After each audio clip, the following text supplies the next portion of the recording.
নমস্কার।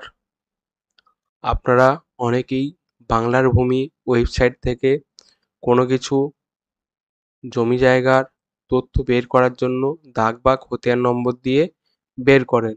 কিন্তু অনেক সময় দেখা যায় যে রেকর্ড নট ফাউন্ড।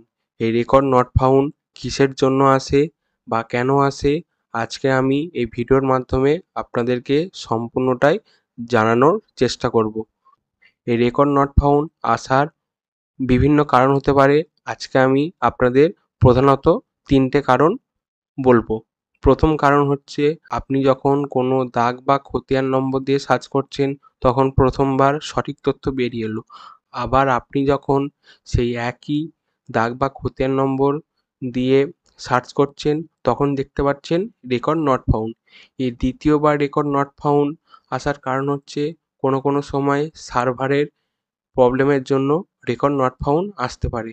আবার অনেক সময় খেয়াল করে দেখবেন অনেক দলিলে দাগ বা খতিয়ান উল্লেখ থাকে, কিন্তু আপনি সেই দলিল অনুযায়ী যখন বাংলার ভূমি ওয়েবসাইটে সেই দাগ বা খতিয়ান অনুযায়ী যখন সার্চ করতে যাবেন তখন দেখতে পাবেন যে রেকর্ড নট ফাউন্ড। এর কারণ হচ্ছে সেই দাগ বা খতিয়ানটি দলিলে উল্লেখ আছে কিন্তু সেটা কম্পিউটারে উল্লেখ নেই।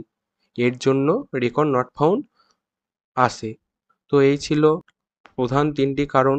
যদি এই তথ্যটা আপনাদের কাছে মূল্যবান বলে মনে হয় তাহলে ভিডিওতে একটি লাইক প্রদান করবেন।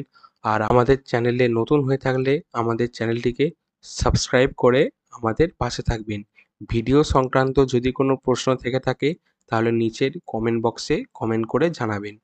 নমস্কার।